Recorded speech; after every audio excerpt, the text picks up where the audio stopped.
लेकिन MA political science first year MPS 01 political theory important question with answers की बात करने वाला हूँ। वीडियो को एंड तक देखना, जो जो बताऊंगा टॉपिक आपके काम की है, स्किप मत करना। ये वो सब्जेक्ट है जिससे मुझे बहुत ज़्यादा मोहब्बत है, इसलिए इसकी एक दो नहीं ऑलमोस्ट 20 से ऊपर वीडियोस बनी हुई है। और ये वीडियोस चैप्टर वाइज है जो कि आपको देखना है और किल्ला गाड़ कर आना है। प्लीज़ आप एंड तक देखना। अभी जो बताने वाला हूँ बहुत बहुत ज़रूरी चीज़ है। सबसे पहले आपको ये पता है कि पॉलिटिकल साइंस जब हम वर्ड कहते हैं तो इसके अंदर सिर्फ हम क्या एज्यूम करते हैं कि पॉलिटिकल साइंस के अंदर क्या पढ़ना है हमें। अभी जब हम क्लास 9th-10th में थे तो वो छोटा सा पार्ट इसका पढ़ते थे as a polity. 11th class के अंदर आए तो पॉलिटिकल साइंस के अंदर हमने कॉन्स्टिट्यूशन वगैरह पढ़ा। 12th के अंदर आए तो हमने हिस्ट्री पढ़ना स्टार्ट किया। पॉलिटिकल साइंस में कोल्ड वॉर पढ़े थे हमने, सीटी पढ़ा है। बताइए एक बार, ये पॉलिटिकल साइंस नहीं था।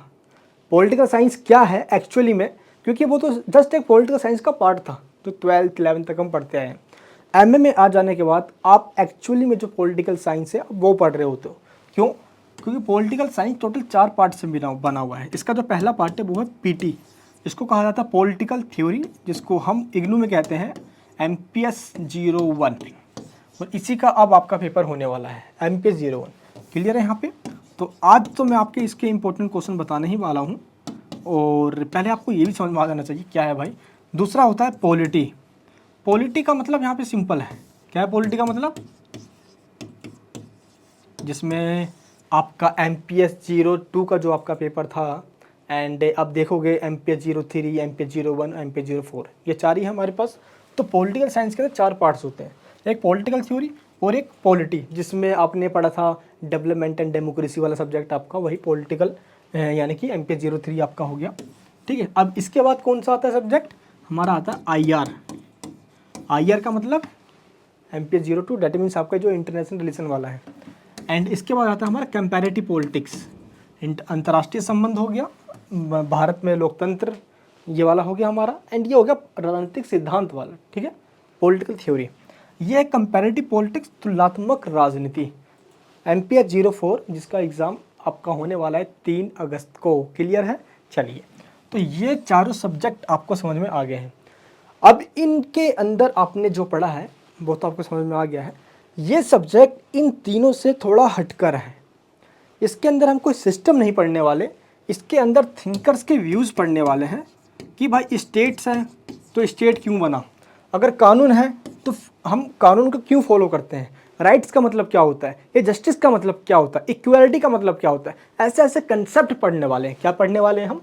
पॉलिटिकल थ्योरी के अंदर स्पेशली हम कंसेप्ट्स को पढ़ते हैं। किसको पढ़ते? कंसेप्ट्स। हिंदी में बोले तो अवधारणाएं। कौन कौन सी अवधारणाएं? समानता क्या है, राजनीति क्या है, स्वतंत्रता क्या है, न्याय क्या है, लोकतंत्र क्या है, धर्मनिरपेक्षता क्या है ना, एंड राष्ट्रवाद क्या है। ऐसे ऐसे कंसेप्ट पढ़ते हैं हम। और ये कंसेप्ट हम जब तक पढ़ते हैं जब तक इसका हमें सेटिस्फैक्शन वाला आंसर ना मिल जाए, है ना, सेटिस्फैक्ट्री आंसर ना मिल जाए इसका। क्लियर है यहाँ पे? तो पॉलिटिकल थ्योरी अब हम स्टार्ट करते हैं एमपीएस 01। अब एक चीज़ आपको और समझना है, आखिर पॉलिटिकल थ्योरी का मतलब क्या होता है। आप मुझे एक बार जल्दी से, एक बार सारे के जितने भी स्टूडेंट देख रहे हैं इसको, मुझे जल्दी से एक बार कमेंट बॉक्स में बताइए कि पॉलिटिकल थ्योरी का मतलब क्या होता है। क्या होता है इसका मतलब, जिसको हिंदी में कहा जाता है राजनीतिक सिद्धांत। पॉलिटिकल थ्योरी सब कहेंगे सर इसका मतलब तो बहुत आसान है, अरे पढ़ते हुए आए तो हम। पॉलिटिकल मतलब राजनीतिक, राजनीतिक मतलब राज्य, राज्य के द्वारा जो कानून बनाए जाते हैं वही तो होता है पॉलिटिकल थ्योरी। नहीं दोस्त, political theory as a political science student आपको ये पता होना चाहिए। और अब तो आप एमए कर रहे हो, यानी कि इस सब्जेक्ट के अंदर आपको मास्टर बन जाना है। अब कहीं आप एमए के बाद कहीं आप टीचिंग के लिए अप्लाई करने जाओगे, आप पॉलिटिकल साइंस के टीचर बन जाओगे आप, तो छोटे छोटे कंसेप्ट बच्चों को समझाना होता है। मैं कोई ऑफिशियल कोई टीचर तो नहीं हूँ, बट कंसेप्ट से बहुत मोहब्बत करता हूँ। चीज़ों को समझना और उनके तह तक जाना मेरे अंदर एक, कह सकते हो कि एक खुड़क सी रहती है, अंदर तक घुसूँ, पहचानूँ और चीज़ों को जानूँ। अब चलिए एक बार समझते हैं हम। यहाँ पे पॉलिटिकल थ्योरी का मतलब होता है जो हमें ये बताए कि लोगों को, किसको? लोगों को, यानी कि जो देश की जनता है, जो पब्लिक है, उसको कितनी स्वतंत्रता मिलनी चाहिए और राइट्स मिलनी चाहिए, यानी कि अधिकार मिलने चाहिए। लोगों को कितनी राइट्स और लिबर्टी मिलनी चाहिए प्लस जो स्टेट है यानी जो राज्य है, दैट मीन्स जो स्टेट है इसको कितनी पावर्स मिलनी चाहिए। आया आपको समझ में? पॉलिटिकल थ्योरी हमें ये बताता है, पॉलिटिकल थ्योरी का हम स्टडी इसलिए करते हैं जो हमें ये बताता है कि लोगों को कितनी लिबर्टी मिलनी चाहिए और कितनी राइट्स मिलनी चाहिए, और साथ में हमें ये भी बताता है कि राज्य को कितनी पावर्स दे। अगर ज़्यादा इसको अगर पावर दे दिया हमने, पावरफुल स्टेट बना दिया, तो ये हिटलर बन जाएगा, मुसोलिनी बन जाएगा भाई, ये डिक्टेटरशिप आ जाएगा, फिर लोगों के लिबर्टी में तो खतरा पैदा हो जाएगा यार, है दिक्कत हो जाएगी। वैसे ही सेम हमें स्टेट को कितनी पावर्स देनी चाहिए, लोगों को कितनी लिबर्टी और राइट्स मिलनी चाहिए, यही एक डिबेट का इशू है और यही चीज़ पॉलिटिकल थ्योरी में स्टडी किया जाता है। तो इसको बताने के लिए अलग अलग पॉलिटिकल थिंकर्स आएंगे, आपके जैसे हमारे जैसे कई पॉलिटिकल थिंकर्स आएंगे, वो विद्वान हैं, उनको दुनिया ने फॉलो किया है, इसलिए उनको पॉलिटिकल थिंकर कहा जाता है, इसलिए उनको सब्जेक्ट में के अंदर पढ़ा जाता है। मैंने आपने कुछ बोल दिया उसको थोड़ी पढ़ा जाएगा, पढ़ा उनको ही जाता है जिनको सभी ने फॉलो किया है। दैट मीन्स उनकी बातों को लोगों के ऊपर या सोसाइटी पे बहुत बड़ा इम्पैक्ट किया है। क्लियर है? यहाँ पे उन्हीं को पॉलिटिकल थिंकर, राजनीतिक वैज्ञानिक या राजनीतिक वैचारिक कहा जाता है, यानी कि वैचारक या विचारक कह सकते हो। क्लियर है? यहाँ पे राज्य और लोगों के बीच में, इनके बीच में राइट्स और लिबर्टी का कंसेप्ट आ जाता है और लोगों को कितनी पावर्स मिलता है इसका कंसेप्ट आता है। तो ये चीज़ हमें बताता है पॉलिटिकल थ्योरी, और ये चीज़ तब तक डिबेट का इशू बना रहता है जब तक सोसाइटी के अंदर ये ना पता चल जाए कि एक्चुअली में इसका मतलब क्या है। जैसे एग्जांपल देता हूँ मैं, मान लो कि हम बात करते हैं सबसे अच्छा शासन कौन सा है। मैंने आपको दोस्तों कंपैरेटिव पॉलिटिक्स में बताया था कि किस तरीके से अरिस्टोटल ने सबसे अच्छा शासन कौन सा है सिर्फ ये देखने के लिए 158 कॉन्स्टिट्यूशन का स्टडी किया था। क्लियर है? किया था ना उसने, सिर्फ ये पता करने के लिए। और जब तक उसको सेटिस्फैक्शन वाला आंसर नहीं मिलेगा तब तो करता रहा, उसके बावजूद भी उसको नहीं मिला। अब बताइए एक बार यार। तो पॉलिटिकल थ्योरी यही करता है, तमाम पॉलिटिकल थिंकर की डिबेट्स को लाता है, लोग अलग अलग बातें कहते हैं और उसमें से जो सबसे बेहतर होता है वो सोसाइटी उसको अडॉप्ट कर लेती है। अब देखिए, हम तो शासन करने के तरीक़ों को हम देखते हैं। तो सबसे पहले था, अगर स्टार्टिंग में देखें हम तो मोनार्की सिस्टम था, राजतंत्र हुआ करता था, समय बीतता चला गया तो और राजा मतलब कि तानाशाही हो गए तो डिक्टेटरशिप आ गया। देखो मोनार्की से किस तरीके से डिक्टेटरशिप यानी कि राजतंत्र से तानाशाही आ गई। तानाशाही के बाद जनता ने आंदोलन करने लग गए, नहीं भाई ये बेकार सिस्टम है, हम पे बहुत ज़्यादा प्रताड़ित, दैट मीन्स ये एक्सप्लोटेशन करते हैं हमारा। मोनार्की के बाद डिक्टेटर यानी कि राजतंत्र के बाद तानाशाही, तानाशाही के बाद आई कुलीन तंत्र यानी कुछ ही लोगों का शासन, जो कि पहले सामंत क्या हुआ करते थे, लैंडलॉर्ड्स वगैरह हुआ करते थे। उन्होंने राजा को हटा दिया, बोले गद्दी हम खुद संभालेंगे। अब इस तरीके से राजा को हटाया गया कुलीन तंत्र, यानी कि अब अगर हम कॉम्बिनेशन देखेंगे, हम जरा एक सिक्वेंस में चलता आ रहा है, मोनार्की, राजतंत्र, उसके बाद डिक्टेटरशिप, उसके बाद एरिस्टोक्रेसी, कुलीन तंत्र, कुलीन तंत्र के बाद फिर से जनता ने विद्रोह किया। अब इसके बाद आएगा डेमोक्रेसी, लोकतंत्र। अब जरा खुद देखिए, पॉलिटिकल थ्योरी हमें ये बताता है किस तरीके से पहले डिबेट चला, अच्छा शासन ये है, फिर लोगों ने इसका विद्रोह किया है, उसके बाद डिक्टेटरशिप आया, इसके बाद एरिस्टोक्रेसी आया, डेमोक्रेसी आया, और आज के इस टाइम में डेमोक्रेसी की भी अपनी कुछ कमियां हैं। ऐसे नहीं ये परफेक्ट रूल है, बिल्कुल ही इसकी कुछ कमियां हैं, इसके बावजूद भी डेमोक्रेसी को आज सबसे अच्छा शासन माना जाता है। तो आपको समझ में आया पॉलिटिकल थ्योरी क्या करता है? पॉलिटिकल थ्योरी ये करता है कि जो भी सबसे बेहतर है, जब तक उसके बारे में पता ना चल जाए, जब तक उसके ऊपर एनालिसिस, क्या होता है दोस्त, एनालिसिस, दैट मीन्स विश्लेषण होता रहता है जब तक सेटिस्फैक्शन ना मिल जाए। अब आपको ये समझ आ गया कि पॉलिटिकल थ्योरी का मतलब होता क्या है भाई। स्पेशली अब तो आप किल्ला गाड़ी दोगे, इतने सही कंसेप्ट पूरा हो गया आपका। अब मैं आपको बताने जा रहा हूँ क्वेश्चन वो वाले जो अभी मार्च 2022 में भी आए हैं, पिछले साल भी आए हैं, तो कई सारे क्वेश्चंस आए हुए हैं। तो उनमें से जो अभी बता रहा हूँ पहले आप इनको समझिए, और उसके बाद जो मैं बताऊँगा इस वीडियो के एंड में वो आपके लिए बहुत काम की होने वाली है। देखिए ज़रा यहाँ पे कंसेप्ट, पहला क्वेश्चन ये है, आदर्शी तथा अनुभविक, नॉर्मेटिव और एम्पिरिकल राजनीतिक सिद्धांतों के बीच में आपको अंतर बताना है। एक चीज़ आपको ध्यान रखना है, पहले आपको मैं सारे क्वेश्चंस के कॉन्सेप्ट बताने वाला हूँ, एक एक कंसेप्ट, ताकि आपको कोई प्रॉब्लम नहीं आए। ये देखिए यहाँ पे, अभी आपको मैंने ये बताया ना कि पॉलिटिकल थ्योरी में हम स्टेट और लोगों के बारे में ही पढ़ने वाले हैं। तो ये क्वेश्चन है आदर्शी यानी कि नॉर्मेटिव, जो ये बताए कि राज्य को क्या करना चाहिए, यानी जो चाहिए वर्ड यूज करे, चाहिए वर्ड, राज्य को ये नहीं करना चाहिए, राज्य को ये करना चाहिए, लोगों की भलाई करनी चाहिए, लोगों को रोजगार देना चाहिए, ये नहीं करना चाहिए, जिससे कि लोगों का रेस्ट्रिक्शन यानी कि जो लिबर्टी है वो खतरे में आ जाए। तो जो जो चाहिए वर्ड यूज करें, ठीक है, कि राज्य को ये करना चाहिए, उसको कहते हैं आदर्शी सिद्धांत यानी कि नॉर्मेटिव। क्लियर है यहाँ पे। इसके बाद आता है आनुभविक, दैट मीन्स एम्पिरिकल। इस एम्पिरिकल का मतलब क्या होता है? एम्पिरिकल का मतलब होता है कि ऐसा सिद्धांत जो हमें ये बताए कि सोसाइटी में क्या हो रहा है। क्लियर है। After the world war second कह सकते हो आप, 1945 के बाद ये वाली आइडियोलॉजी बहुत ज़्यादा ही कह सकते हो कि डेवलप हुई, बहुत ज़्यादा स्प्रेड हुई, क्योंकि 1945 से पहले, वर्ल्ड वॉर सेकेंड से पहले ये थ्योरी काफ़ी मतलब कि प्रसिद्ध थी, आदर्शीय। इसकी आलोचना करके ये थ्योरी निकल कर आई अनुभवी की, जो ये बताती है कि क्या हो रहा है, हमें इस पे फोकस करना चाहिए। क्या नहीं है या क्या होना चाहिए ये बाढ़ में जाए, क्या हो रहा है पहले ये देखो, देन उसके बाद देखो कि क्या होना चाहिए। बट आदर्शी क्या हो रहा है इसकी बात करता ही नहीं, ये बोलता है कि क्या होना चाहिए, लोगों को कितने अधिकार मिलना चाहिए, कितनी मिल रही है इससे कोई मतलब नहीं है, बट कितनी मिलनी चाहिए इससे मतलब है।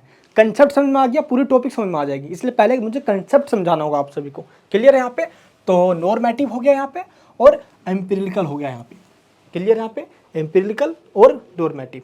क्लियर है। राजनीतिक सिद्धांतों में अंतर बताना आप सभी को। आई होप आपको पहला क्वेश्चन समझ में आपको यहाँ पे आ गया है।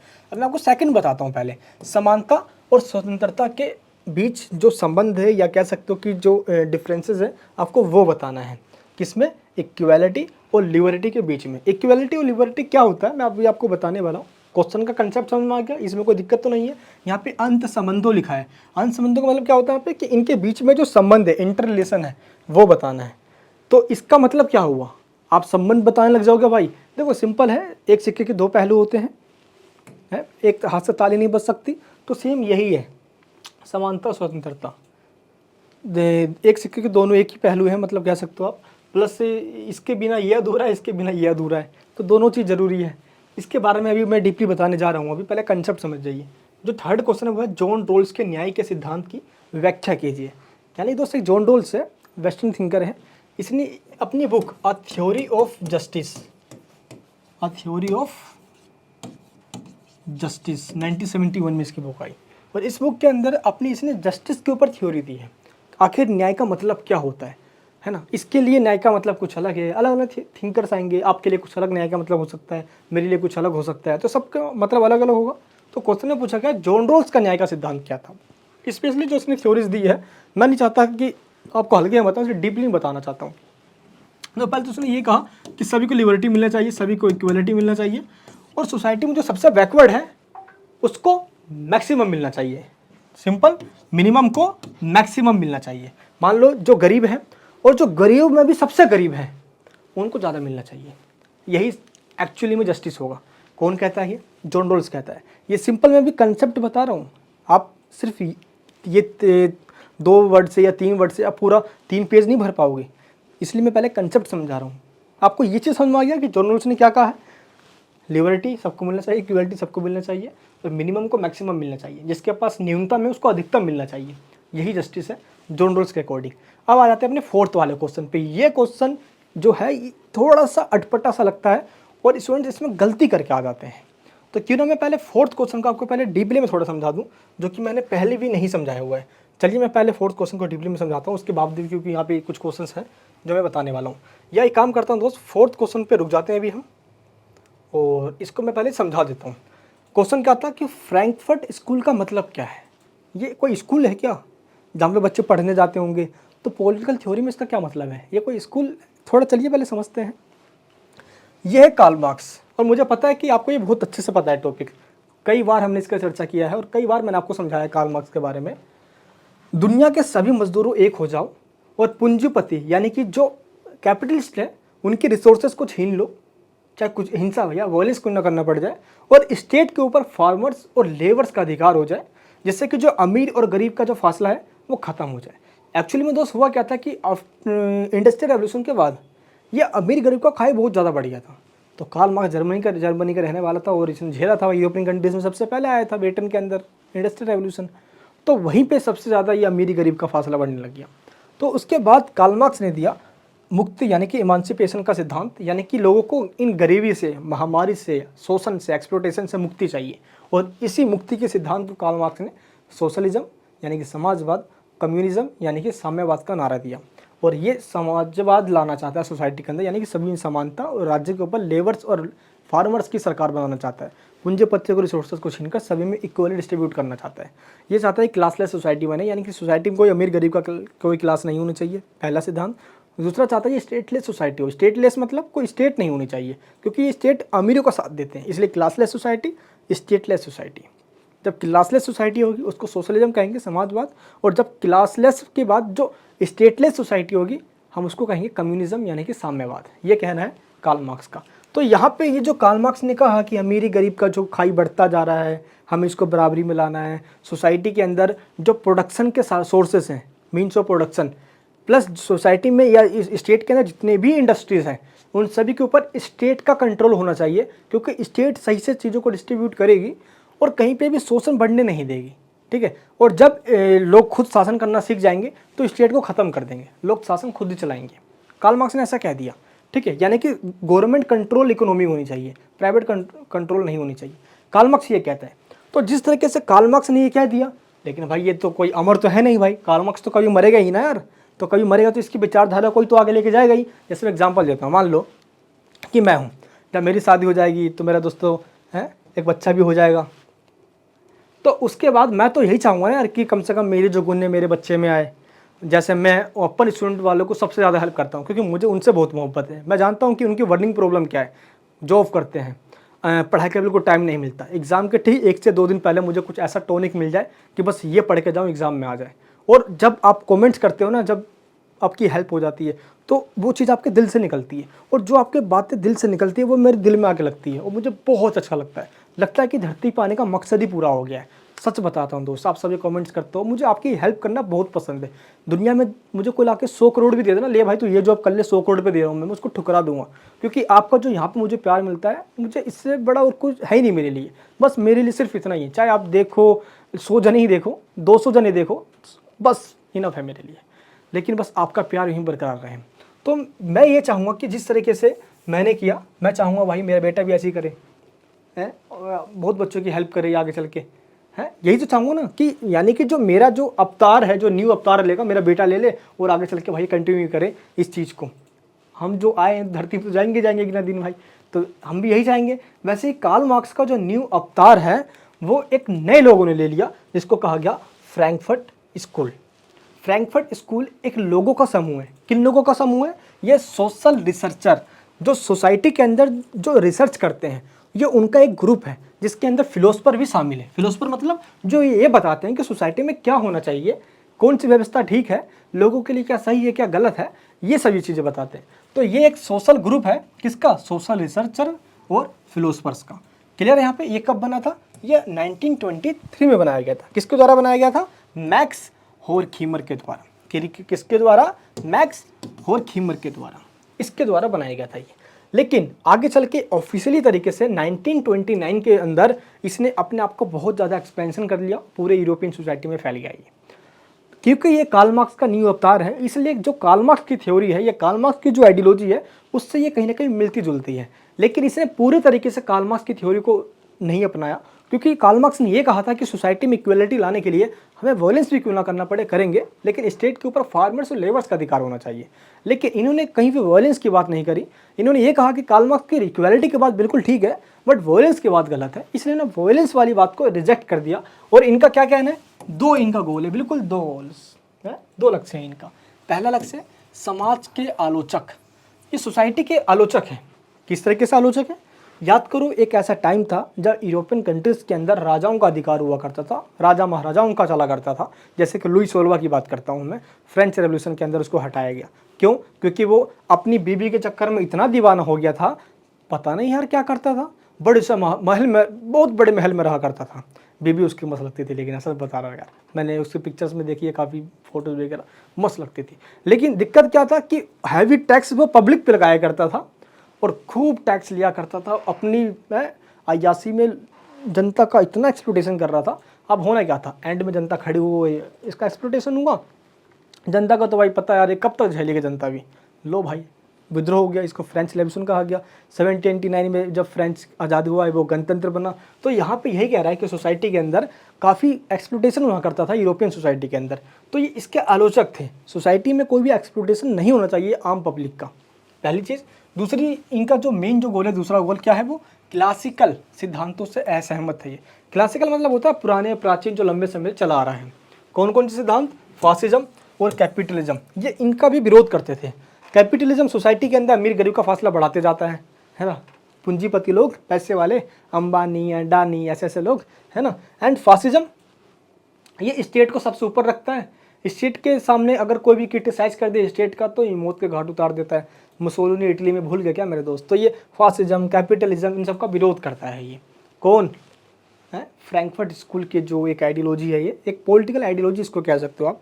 फ्रैंकफर्ट एक जगह का नाम है जो जर्मनी के अंदर है, ठीक है। एक जर्मनी में छोटा सा एक नगर का नाम है, भूल मत जाना कहीं आपको कन्फ्यूजन हो जाए भी। तो ये सारे फ्रैंकफर्ट के ग्रुप के लोग हैं जो भी आपको दिख रहा है, ठीक है। तो फ्रैंकफर्ट स्कूल ने क्योंकि समाज में, सोसाइटी के अंदर आलोचना करी है मार्क्सिज्म के बेस पे भी, प्लस जो सोसाइटी में इनक्वालिटीज़ वगैरह है उनकी आलोचना करी है, इसलिए फ्रैंकफर्ट स्कूल को आलोचनात्मक सिद्धांत, क्रिटिकल थ्योरी भी कहा जाता है।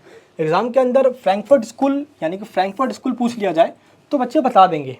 स्टूडेंट सोचेंगे हाँ यार ये तो पढ़ाई यार मनीष सर ने बताया ना ये है। अगर मैं ये चीज़ नहीं बताऊंगा और आपसे ये ना बोलकर अगर स्टूडेंट्स को ये बोल दिया जाए पेपर के अंदर, बच्चे बोलेंगे ये क्या बता दिया, ये तो सर ने बताया ही नहीं था, लग रहा बाहर से आ गया क्वेश्चन। ये एक्चुअली में क्या होता है ना, क्वेश्चन बाहर से नहीं आता, बस उसी को ये इग्नू वाले घुमा कर दे देते हैं। इनकी बस की नहीं है कि पेपर को ये बाहर से बना कर दे दें। एक्चुअली में दोस्त होता क्या है कि जब मैंने अपनी एमए कंप्लीट करी थी तो क्वेश्चन इतने आसान आया करते थे, इतने आसान आया करते, सोचते कैसे क्वेश्चन आए पड़े ये। लेकिन वही मेरे बगल अगल वाले बच्चे जो हुआ करते थे वो भाई कर लिया यार, बस एक पॉइंट बता दे, बाकी अंदर का मैं खुद ही पेल दूंगा, खुद ही बना के लिख दूंगा। मैं सोचता भाई तू एमए कर ही क्यों रहा है यार, तू मास्टर बनेगा आगे जाके यार। हालत पूरी ख़राब हुआ करती थी। बाद में समझ में आया कंसेप्चुअल जो कंडीशन है वो क्लियरिटी नहीं थी उनके अंदर, इसी वजह से मेन प्रॉब्लम आया करती थी। तो मैं भी आपको वही चाहता हूँ कि आपके जो कंसेप्ट है वो क्लियर होना चाहिए। आगे आप सिविल सर्विस में आप बैठोगे तो कंसेप्ट के बिना कैसे बैठ जाओगे मेरे जान, तो कंसेप्ट तो आपको पता होना चाहिए ना। चलिए क्लियर है यहाँ पे। एंड इनके जो मेन यहाँ पे एक रीज़न बता रहा हूँ जिसकी वजह से फ्रैंकफर्ट जो स्कूल है इसका राइज हुआ। मेन रीज़न क्या है? सबसे पहले सोवियत रूस के अंदर स्टालिनवाद का राइज हुआ है। स्टालिनवाद का मतलब क्या है? स्टालिन इतना कट्टर हुआ, कई निहत्तर लोगों को दूसरे ने मरवा डाला। जो भी स्टेट का विरोध करता, जो भी शासन का अगेंस्ट में खड़ा होगा मरवा डालेंगे स्टालिन। लेनिन स्टालिन के दोस्त कौन भूलेगा यहाँ पे। इसी वजह से फ्रैंकफर्ट स्कूल का राइज हुआ। 1929 में पूरे यूरोप के अंदर फैल चुका था ये। वर्ल्ड वॉर फर्स्ट के बाद फासिज्म का राइज हुआ। तो फासिज्म के अगेंस्ट में, क्योंकि इसने फासिज्म का विरोध किया, उसके अगेंस्ट में एक नई आइडियोलॉजी निकली, फ्रैंकफर्ट स्कूल निकला, ठीक है। नेक्स्ट क्या है? फ्रैंकफर्ट स्कूल की शुरुआत जब 1923 में हो गई थी तो ये लोग ही वही थे जो कार्ल मार्क्स की थ्योरीज को कंटिन्यू करना चाहते थे। तो स्थापना के बाद 1929 के अंदर ऑफिशियली तरीके से सभी लोग इसमें जुड़े और लोगों ने जमकर सोसाइटी के अंदर अपोज यानी खुले तरीके से क्रिटिकल जो थिंक है कि आज क्रिटिसाइज करना इन्होंने स्टार्ट कर दिया। और देखते ही देखते दोस्त जो कट्टरवादी है सिस्टम, इन्होंने उसका विरोध करना स्टार्ट कर दिया। और देखते ही देखते ये आज एक आइडियोलॉजी पूरी दुनिया में फेमस हो गई और आप सभी को एज ए सब्जेक्ट यानी कि एक क्वेश्चन के रूप में, एक टॉपिक के रूप में आपके सब्जेक्ट के अंदर ये डाल दिया गया। क्लियर है यहाँ पे? कोई दिक्कत नहीं। चलिए अब हम अपने क्वेश्चन के ऊपर वापस आ जाते हैं जहाँ पे मैं आपको छोड़ कर गया था। क्वेश्चन क्या था यहाँ पे? हाँ, ये तो हमारा पूरा हो गया था ना, फ्रैंकफर्ट स्कूल पूरा हो गया था, ये कंप्लीट है हमारा। अभी ये भी क्वेश्चन है, ये भी बताने वाला हूँ मैं भी, ठीक है। चलिए हाँ, समुदायवाद क्या है? कम्युनिटेरियनिज्म, जो पूरे सोसाइटी में पूरी समुदाय की बात करे। ये सिर्फ एक व्यक्ति की बात नहीं करता, ये बोलता है कि एक व्यक्ति की बात मत करो, पूरे समुदाय की बात करो, क्योंकि पूरे समुदाय में ही व्यक्ति का मतलब कि जो पूरे जो कम्युनिटी है उसी के अंदर एक पर्सन, एक बंदा भी आता है। इसलिए अगर पूरी कम्युनिटी का भला होगा तो एक व्यक्ति का भला होगा। माइकल एल्जन, बहुत सारे माइकल वॉल्जर वगैरह हो गए, काफ़ी सारे थिंकर ने ये थ्योरी दी है। क्लियर है यहाँ पे? जो समुदाय की बात करता है, एक व्यक्ति की बात नहीं करता, ये इंडिविजुअल की बात नहीं करते, पूरी ग्रुप की बात करते हैं। चलिए 6 वाला क्वेश्चन का है, रूढ़िवाद पर एक टिप्पणी लिखी है। रूढ़िवाद, आप जब कुछ करने जाते हो या कुछ भी हम ऐसा करते हैं तो घर वाले नहीं बोलते पन्नी क्या जमाना आ गया है, ना खाने का ढंग, ना पीने का ढंग, ना बैठने का ढंग है, एडवांस हो गए हैं। क्यों? क्योंकि भाई आज भी उनके जो समय का जो दौर था उन्होंने वो चीज़ देखी है कि ये लोग कैसे बैठा करते थे, कैसे खाया करते थे, कैसे गाया करते थे, कैसे कहीं जाया करते थे, कैसे उनका परंपरा था, कैसे उनके कल्चर हुआ करती थी। आज टोटली चेंज है वो। तो सोसाइटी के अंदर जो पुरानी परंपराओं को मानते हैं, ये कहकर कि हमारे जो बड़े बुजुर्ग बनाकर गए हैं वो उनका एक्सपीरियंस था, तो वो कभी गलत हो ही नहीं सकता। इसलिए हमें वो चीज़ मानना चाहिए, ना कि हमें आज नए नए कानून बनाना चाहिए या हमें कोई एडवांस टेक्नोलॉजी अडॉप्ट करना चाहिए। नहीं, ये इस चीज़ का विरोध करते हैं। हाँ, अगर ज़रूरत पड़े तो जाके 2-4 साल में कोई चीज़ चेंज किया जाए, बट ये भी अचानक नहीं, ये धीरे धीरे चेंज हो। इसलिए कोई ये बड़े बदलाव की आलोचना करते हैं, ये रूढ़िवादी, ये कंजर्वेटिव है। ये क्लियर है। यहाँ पे नेक्स्ट है नागरिकता के अलग अलग मापदंड। नागरिकता के बारे में ये सिंपल अगर कहा जाए तो हम भारत की बात करें तो नागरिक कौन है भारत के अंदर? जो भारत में जिसका जन्म हुआ है या भारत में जो 10 साल से ऊपर से रह रहे हैं वो नागरिक है भारत का, या कोई विदेशी है जिसने इंडियन से मैरिज यानी कि इंडियन से शादी कर ली है, वो भारत का नागरिक बन सकते हैं। तो ये 3-4 कुछ मापदंड है जो यहाँ पे दिया गया है, क्राइटेरिया के अंदर दिए गए मापदंड। लेकिन यहाँ पे अलग अलग तरीके से सिद्धांत भी पूछ ले जाते हैं। मापदंड बोलेगा आपसे तो आपको सिद्धांत भी बताना है। कौन से सिद्धांत? उदारवाद, लिबरल सिटीजनशिप की थ्योरी, मार्क्सवाद की सिटीजनशिप की थ्योरी, ठीक है, मार्क्सवादी सिटीजनशिप, लिबरल सिटीजनशिप की थ्योरी, एंड तीसरा है फेमिनिज्म की थ्योरी। ये 3 थ्योरी सबसे फेमस है। इसके बाद भी कम्युनिटेरियन हो गया, जो हमने ऊपर समुदायवाद पढ़ा, ये भी इसके अंदर डाल सकते हो आप, ठीक है, समुदायवाद, ये भी इसी के अंदर है। ये 4 थ्योरी टोटल है जो बताती है कि नागरिकता के अलग अलग मापदंड क्या होगा। उदारवाद का कहना है कि व्यक्ति जो राज्य में रह रहा है, चाहे वो कभी भी रह रहा हो, बट वो वहाँ पे अपने ट्रेड रिलेशन करता है। अगर स्टेट के अंदर रह कर वो मार्केट के अंदर कोई भी अपना व्यापार करता है, अगर उसी स्टेट के अंदर रहते आ रहा है, बस सरकार को भी टैक्स पेयर होना चाहिए, तब वो उस देश का नागरिक है। क्लियर है। और एक देश के अंदर नागरिकता से कोई किसी को मना नहीं कर सकता अगर उसके आर्थिक जो इकोनॉमिक जो इंटरेस्ट है वो उस देश ही के अंदर है। डेट मीन्स अगर आप यहाँ पे रह रहे हो, आप यहीं खा कमा रहे हो, तो आप यहीं के नागरिक हो जाओगे। ये उदारवाद का कहना है। मार्क्सवाद का कहना है असली नागरिकता एक इंसान को तभी मिलती है जब वो भूखमरी, अमीर गरीब का जो शोषण है, इससे उसको आज़ादी मिल जाए।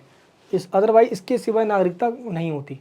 असली में जो नागरिकता है एक देश की अमीरों के पास होती है, क्योंकि सब कुछ उनके द्वारा ही बनाई जाती है, उनकी ही चलती है देश के अंदर। तो ये पहले सुधार होना चाहिए इसके अंदर। नेक्स्ट है फेमिनिज्म। ये बोलते हैं सोसाइटी के अंदर आज भी पुरुष प्रधान सोसाइटी हमारी पैट्रियार्कल सिस्टम है, जहाँ पे एक पूरा वर्ग है महिलाओं का, जिनको अभी भी कई सारे राइट से वंचित किया गया है। आज भी दोस्त लोकसभा और राज्यसभा में देखोगे आप तो महिलाओं को कोई रिजर्वेशन नहीं दिया गया। ये बिल आज तक पास ही नहीं हुआ। और भारत के अंदर भी देखोगे तो कई सारे कस्टम्स ऐसे रहते हैं, एंशेंट इंडिया के अंदर भी, अभी मॉडर्न इंडिया भी देखते हैं हम। लेकिन अगर हम दुनिया अंदर भी देखें, ओल्ड देशों के अंदर, तो कहीं भी महिलाओं को बहुत जल्दी वोट्स का राइट्स नहीं दिया गया था। भारत के तो अपने आप की सौभाग्य है कि हमने स्टार्टिंग में वोट का राइट दिया, कई देशों के अंदर नहीं दिया गया। और ऐसे ही कई सारे राइट्स से वंचित किया गया, प्रॉपर्टी का राइट्स हो गया है, काफ़ी सारे राइट्स हो गया। तो इन सभी के द्वारा ये मुद्दा उठाया गया है। समुदायवाद के जो अपनी सिद्धांत है वो सिंपल यही कहना है कि एक नागरिकता इंडिविजुअली ना होकर नागरिकता पूरे समूह को मिले, और सरकार एक इंसान के नहीं पूरी समूह की होती है। इसलिए सरकार जो भी काम करती है उसका इम्पैक्ट पूरे कम्युनिटी पे पड़ता है। जहाँ पे भी समुदायवाद का नाम आ गया, समझो पूरी ग्रुप की बात होगी वहाँ पे। क्लियर है यहाँ पे। एंड इसके बाद आती है हमारी जो नेक्स्ट जो क्वेश्चन है वो है समानता के विभिन्न आयाम। इक्वालिटी के अलग अलग डायमेंशंस कौन कौन से हैं? राजनीतिक समानता, सभी को समानता होनी चाहिए पॉलिटिक्स के अंदर, वोट डालने का, चुनाव लड़ने का। दूसरा इकोनॉमिक इक्वालिटी, आप कोई सा व्यापार कर सकते हो, धंधा कर सकते हो, धंधा चले मंदा लेकिन धंधा कर सकते हो आप। एंड कोई भी ऑक्यूपेशन अपना सकते हो और स्टेट कोई रेस्ट्रिक्शन नहीं लगाएगी। ठीक है। राजनीतिक हो गया, आर्थिक हो गया, सामाजिक समानता, समाज के अंदर आप कैसा ही व्यवहार कर सकते हो, यानी कि कोई सा धर्म अपना सकते हो आप कोई सी लैंग्वेज बोल सकते हो, आपके जाति धर्म मजहब के आधार पर कोई आपसे भेदभाव नहीं किया जाएगा, सामाजिक हो गया। क्लियर है यहाँ पे। एक है सांस्कृतिक, हमारा चाहे कल्चर कोई सा भी हो उसका अपमान नहीं करेंगे, बल्कि सरकार को तो संरक्षण देना चाहिए ताकि हमारी कल्चर यानी कि जो सेव रहे। जैसे कालवी अंडवानी को बार का एक अपना ही कल्चर है, तो सरकार वहाँ के कल्चर को बचा कर रखना चाहिए ताकि वो कल्चर ख़त्म ना हो जाए। तो पॉलिटिकल इक्वालिटी हो गया यहाँ पे, economic equality, cultural equality, social equality. 4 equality, इसके डायमेंशन कहा जाता है इसको, यानी कह सकते हो कि अलग अलग इसके प्रकार हो गए। तो ये सारे यहाँ पे क्वेश्चन हो गए। इसके बाद आता है नारीवाद के अलग अलग सिद्धांत। इंपॉर्टेंट क्वेश्चन है दोस्त, ये ध्यान रखना। फेमिनिज्म की अलग अलग सिद्धांत। फेमिनिज्म का मतलब होता है सोसाइटी के अंदर वो हर एक इंसान फेमिनिज्म में, क्योंकि फेमिनिज्म या नारीवाद एक पॉलिटिकल थ्योरी है या एक पॉलिटिकल आइडियोलॉजी है जिसका ये मानना है कि सोसाइटी के अंदर महिला और पुरुष, मेल और फीमेल में इक्वालिटी होना चाहिए, किसी के साथ भी कोई भी जेंडर के हिसाब से कोई डिस्क्रिमिनेशन एटलीस्ट नहीं होना चाहिए। ईश्वर ने, भगवान ने, प्रकृति ने जैसा बनाया है, बस वो शारीरिक संरचना अलग हो सकती है लेकिन दोनों को बराबरी बनाया है। तो इंसान की क्या औकात कि वो जेंडर के बेस पे एक मेल और फीमेल में इक्वलिटी ना करके इनइक्वालिटी करे, तो वो इस चीज़ की विरोध करते हैं। तो फेमिनिज्म के अंदर ऐसा नहीं है कि सिर्फ महिला ही आएगी और महिला ही आवाज़ उठाएगी और महिला ही एक फेमिनिस्ट हो सकती है। हर एक इंसान वो फेमिनिस्ट है जो महिलाओं और पुरुषों के बीच में इक्वलिटी की बात करता है। पेट्रियार्की सिस्टम जो हमारा पुरुष प्रधान समाज है, पितृ सत्ता है हमारी, पितृ की जो सत्ता है, जो पिता की जो संपत्ति है उसमें पिता की संपत्ति के पुत्र का अधिकार होगा, ये चीज़ गलत है। महिला का भी उतना ही अधिकार होना चाहिए, इतना पुत्र का अधिकार होना चाहिए। दहेज प्रथा सबसे पहले ख़त्म होना चाहिए। दोस्त खत्म, कसम खाओ जो लड़के हैं सारे, कोई दहेज नहीं लेगा, मैं भी नहीं लूँगा, कसम से कहता हूँ भाई, कसम, दहेज नहीं लेना यार। तो सोसाइटी के अंदर कुछ तो हम अपने आप से बदलाव कर सकते हैं, अपने आप से सुधार कर सकते हैं, बिना ये सोचे कि मैं क्यों करूँ भाई, वो भी तो नहीं कर रहा। अरे भाई अपने आप से तो करो, दुनिया भी करेगी ना, फिर आप एग्जाम्पल तो बनो पहले। चलिए, तो इसके बारे में भी बताने वाला हूँ मैं आपको। तो सिंपल इक्वालिटी की बात करते हैं। इसके अलग अलग थ्योरीज़ हैं, लिबरल थ्योरी, मार्क्सिस्ट थ्योरी, अलग अलग एनवायरमेंट हो गए, काफ़ी सारी थ्योरीज है, ये बताऊंगा अभी आपको मैं। सविनय अवज्ञा और सत्याग्रह की अवधारणा की विवेचना कीजिए या विभेद कीजिए। अभी आपको ये पता है गांधी जी के बारे में, मुझे लगता है कि ये क्वेश्चन आपको बताना पड़ेगा, फिर से समझा देता हूँ क्या। सविनय अवज्ञा आंदोलन 1901, आप 30 का जो टाइम देखोगे तो उसमें सविनय अवज्ञा चलाया गया। लेकिन यहाँ पे पूछा गया है एक ये और ये सत्याग्रह, जो कि स्टार्टिंग में गांधी जी ने चलाया था 1915 में, वो दक्षिण अफ्रीका से वापस आए थे, याद है ना। 1916 में जब चला, ये कौन कौन चला भाई, है चंपारण का, अहमदाबाद का, खेड़ा का। जब ये 3 चला तो गांधी जी भारत के नहीं, पूरे कह सकते हो कि दुनिया भर के अंदर चमक गए। एक सितारा जो चमक रहा है भारत के अंदर, अंग्रेजों की नींव हिला रहा है। और इस तरीके से सत्याग्रह और सविनय अवज्ञा में आपको डिफरेंस बताना है। ये सत्याग्रह था बिल्कुल सच्चाई पे बेस्ड था, कोई दिक्कत नहीं थी इसके अंदर। सच्चाई पे अडिंग रह के अपनी डेडिकेशन के साथ, डिटर्मिनेशन के साथ गांधी जी ने अंग्रेजों की नींव से हिला दी थी पूरी, ठीक है। तो ये तो सिर्फ 3 इसके अंदर बताओगे आप, जो कि साध्य पे, साधन पे बेस्ड था। सविनय अवज्ञा का मतलब ही सिंपल ये था कि सभी मिलकर अवज्ञा करेंगे, अंग्रेजों की बातों को नहीं मानेंगे। और यहाँ पे नमक आंदोलन वाली बात यहाँ पे थोड़ी सी आपकी ऐड होगी इसके अंदर, ये सारे यहाँ पे पॉइंट्स हो जाते हैं। अब इसके बाद मैं आपको वो बताने वाला हूँ जिसके लिए अब आपको एंड में आना है, इस वीडियो के एंड में। अभी जो मैंने आपको टॉपिक बताया उन सभी के क्वेश्चन के आंसर प्लस एक वीडियो जो कि इसका फर्स्ट पार्ट है वो पहले ही आ चुकी है, आपको ये वाली वीडियो देखनी है जिसके अंदर ऑलरेडी ये बताया हुआ है कि और कौन कौन से क्वेश्चन इंपॉर्टेंट है। आई होप आपको दिख रहा होगा यहाँ पे, मैं फिर भी स्क्रीन बड़ा कर देता हूँ। ऐसे इनके लिंक देने वाले देखिए, यहाँ पे बहुसंस्कृतिवाद, जॉन रोल्स, फ्रैंकफर्ट स्कूल, सकारात्मक नकारात्मक स्वतंत्रता के अलग अलग भेद बताना है, स्वतंत्रता पे जीएस मिल के क्या विचार है ये बताना है।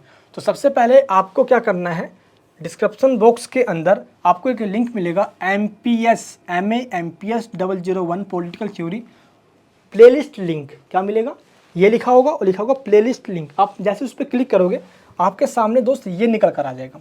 इसमें जो सबसे पहली वीडियो दी गई है आपको ये देखना है, सबसे पहली वीडियो देखना है, ठीक है। जो बता रहा हूँ वो देखना है आपको। इसके बाद राजनीतिक सिद्धांत क्या है और इसकी आवश्यकता क्यों है हमें, सेकंड वीडियो बहुत इंपॉर्टेंट है, ये देखना है आपको। 59 मिनट, 1 घंटे की वीडियो, पूरा चैप्टर समाप्त कर रखा है इसके अंदर, फुल स्मार्ट बोर्ड पे पढ़ा है। ये देखिए, जब आप अपना सिलेबस निकालोगे 2 बुक है, पहले बुक और दूसरे बुक, दोनों को मिलाकर जो इंपॉर्टेंट चैप्टर्स हैं वो बताने वाला हूँ आज की इस वीडियो के अंदर, एंड में बता रहा हूँ। और जो मैंने आपको अभी क्वेश्चन दिखाया, इन सभी क्वेश्चंस के आंसर भी इसी चैप्टर के अंदर है, तो आपको अलग से कुछ और नहीं करना होगा, ठीक है। इन्हीं क्वेश्चंस के आंसर्स भी इसके अंदर हैं, क्योंकि जो ऑलरेडी बताया हुआ है, टाइम बहुत कम है, एक ही दिन हमारे पास दिया गया है। ऐसे तो और एग्जाम्स के अंदर बहुत दबा के टाइम दे दिया इन्होंने, लेकिन खुद देखिए आपकी 3 तारीख के बाद 5 तारीख एग्जाम है, 4 तारीख को एक वीडियो को बनाने के पीछे काफ़ी बड़ी स्लाइड्स बनती है हमारी, और एक स्लाइड्स को बनाने में 2 से 3 दिन की मेहनत लगती है। उसके बावजूद भी मैं आपको आज जो तरीका बता रहा हूँ धमाकेदार होने वाला है। फर्स्ट वीडियो देखना है जिसके अंदर आपको मैंने इंपॉर्टेंट क्वेश्चन बताया है इसमें, ठीक है। और भी है जो इसका सेकंड पार्ट है। एंड इसके बाद राजनीतिक सिद्धांत क्या, बट इस political theory, democracy, second chapter आपका ये, ठीक है। डेमोक्रेसी के 2-3 पार्ट्स है, सारे पार्ट्स आपको देखने होंगे, क्लियर है यहाँ पे। इसके बाद है थ्योरीज ऑफ राइट्स, यानी कि राइट्स वाला चैप्टर जो आपका 3rd चैप्टर है। उसके बाद है जीएस मिल, यानी कि लिबर्टी का कंसेप्ट। जीएस मिल का भी यूज एग्जाम में दोस्तों क्वेश्चन आ जाता है, ध्यान रखना। What is liberty, positive and negative liberty and equality, ये देख लीजिए आप। जॉन रोल्स का न्याय सिद्धांत, उदारवाद यानी कि लिबरलिज्म, मार्क्सिज्म, मार्क्सवाद क्या है, कार्ल मार्क्स है, कार्ल मार्क्स की थ्योरी, सोशलिज्म और कम्युनिज्म में डिफरेंसेस क्या है, ये वाली वीडियो, जो वीडियो बता रहा हूँ। व्हाट इज कंजर्वेटिज्म बताया था ना, कंजर्वेटिज्म पे क्वेश्चन आता है, ये देखिए वीडियो चैप्टर समझाया हुआ। नेशनलिज्म, ये सेकंड बुक के अंदर एक चैप्टर है, ये देखनी है आपको। फासिज्म क्या है भाई, फासिज्म पे एक क्वेश्चन आ जाता है शॉर्ट नोट्स के अंदर, क्लियर। यहाँ पे फासिज्म देखना है। फेमिनिज्म बहुत फेवरेट टॉपिक है मेरा, बहुत मस्त टॉपिक है फेमिनिज्म, यानी कि नारीवाद, बहुत मस्त तरीके से समझाया हुआ है। एंड इसके बाद देखना है आपको नॉर्मेटिव और एम्पिरिकल, यानी कि दोस्त कौन सा, आदर्शी और अनुभविक सिद्धांत, ये इसके अंदर डिफरेंस पूछ जाता है। बस यहीं तक दोस्त आपको वीडियोस देखनी है, नॉर्मेटिव और एम्पिरिकल तक। इसके ऊपर के जितने भी टॉपिक्स हैं, इन सभी वीडियोस को आपको सीक्वेंस में देखनी है, और जो बताया है पेपर में आएगा, लिख कर ले लो। तो क्या करना है आपको, अब इस वीडियोस को आपने देख लिया, आप उसके ऊपर क्लिक कीजिए और सीक्वेंस में आप इनको देख लीजिए। मैं कसम से बताता हूँ कि इन तीनों पेपर के बाद इस पेपर के अंदर आप किल्ला गाड़ दोगे आप। बच्चा भी सोचेगा एक बार यार कि पेपर लिखने के बाद जब आएगा मज़ा आ गया, मज़ा आ गया, सच बताता हूँ। और इग्नू के टीचर्स ये बोलेंगे ये पढ़कर कहाँ से आ रहे हैं यार, इनको नंबर कहाँ से काटे, कहीं काटने का तो मौका ही नहीं दे रहे यार, ये तो धका धक नंबर पे लेंगे यार, वो हाथ ही नहीं रुकेगा उनका। क्लियर है यहाँ पे। तो इस तरीके से सारी वीडियो सीक्वेंस में देखना है। और एक बार भूल ना जाओ वीडियोस देखने के बाद, तो आपको रिवीजन करने के लिए नोट्स चाहिए होंगे यार। तो MPS 01 के जो नोट्स है वो धमाकेदार है, जो कि अपडेटेड नोट्स है। लिंक इधर डिस्क्रिप्शन बॉक्स में, आप प्लीज़ नोट्स जरूर ले लीजिएगा MPS 01 में, क्लियर है। और हिंदी इंग्लिश दोनों मीडियम में नोट्स हैं, तो जो क्वेश्चन बताए हैं उनके प्लस यहाँ से आपकी सारी प्रैक्टिस हो जाएगी। चलिए दोस्तों, आपके फाइनली सारे एग्जाम्स खत्म हो गए हैं, लास्ट एग्जाम था ये, तो क्लियर है। यहाँ पे सारे आपकी तैयारी भी हो गई है। जो वीडियोस बताया प्लीज़ फॉलो कीजिए, इसको सीक्वेंस में इसको देख लीजिए। और कोई भी अगर आपको डाउट्स हो भी जाता है तो नीचे मुझे इस वीडियो कमेंट बॉक्स में बता देना। आपका भाई आपके साथ खड़ा है ना मेरी जान, आप परेशान क्यों होते हो यार, आप टेंशन बिल्कुल मत होइए, ठीक है। तो इस तरीके से आपकी पूरी तैयारी खत्म होती है। और कमेंट बॉक्स में बताइए कि कैसे लगी आपको आज की ये वीडियो, और सारी वीडियोस आपके अंदर कुछ वर्ड्स हो कहने लायक तो ज़रूर कहिएगा, ताकि मेरी मोटिवेशन यूँ ही बढ़े रहे। फर्स्ट ईयर के बाद अभी सेकंड ईयर बाकी है भाई, अब तो स्टार्टिंग से पढ़ाना है, भूल मत जाना है, और धमाका मचाना है, बड़ा मजा आना है। मिलूंगा नेक्स्ट वीडियो के अंदर, प्यार वहीं बना के रखना है। जय हिंद, जय भारत।